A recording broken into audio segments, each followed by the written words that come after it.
Saya akan ngomong tentang first aid. First aid di Indonesia juga dipengaruhi oleh mistis dan mitos itu ratusan tahun. Kita menganggap bahwa banyak sekali mistis dan mitos itu mengatakan bahwa gigitan ular harus dikeluarin darahnya karena venom ada di dalam darah. Yang masih itu. Padahal ternyata venom tidak lewat darah. Tapi venom ternyata lewat kelenjar getah bening. Sehingga semua cara kita dahulu, cross insisi, diikat, disedot, kemudian dikasih, itu yang lagi terkenal tuh dikasih bawang merah, terus ada yang bilang dikasih garam, salah semuanya karena dia tidak hematogen, tetapi dia adalah limfogen.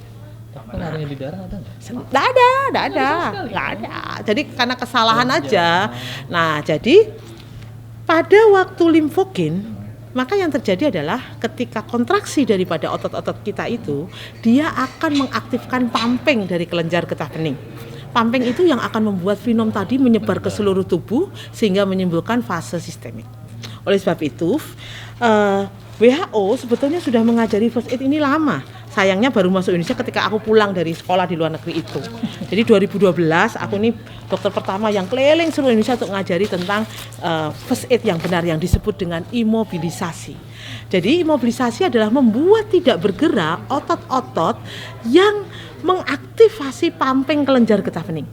Jadi kelenjar getah bening itu adalah open vessel.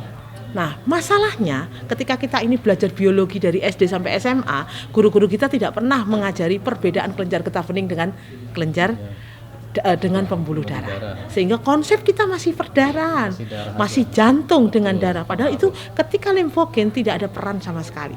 Zaman dulu dikatakan kalau digigit ular harus sejajar dengan jantung supaya jantungnya pompanya bagus. Enggak ada hubungannya sama sekali karena ini adalah menyangkut limfe, kelenjar limfe.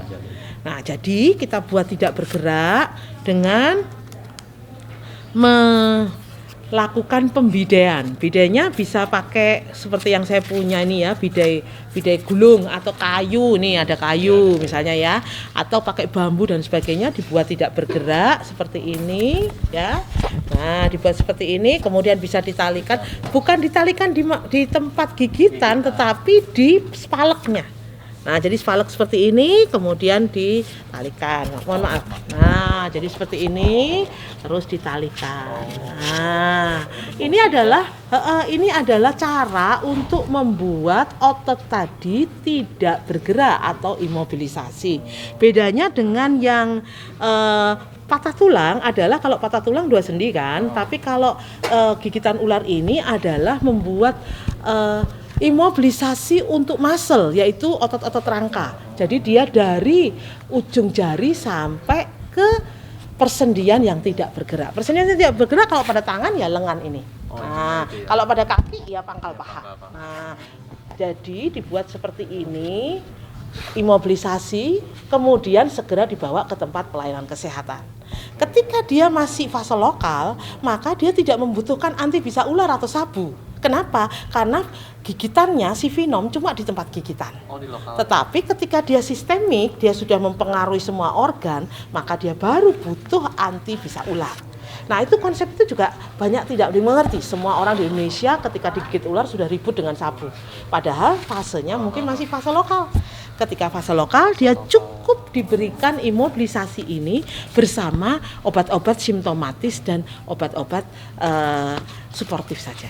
Nah, jadi sebetulnya memang ada hal yang sangat fundamental sekali dalam manajemen gigitan ular, yaitu baik itu first aid yang tadi sudah berubah dan juga treatment. Karena dalam treatment ternyata sabu itu tidak bisa digunakan untuk semua kasus, hanya kasus-kasus sistemik saja. Itu berlaku nggak buat jenis ular tadi yang leropan? Semuanya bisa harus begitu. Semuanya. Jadi ini tidak tergantung kepada jenis ularnya, tetapi pada semua kasus gigitan. Sudah ya? Oke, dok. Kalau gitu informasinya terima kasih banyak. Sama-sama. Nanti kapan-kapan kita ketemu.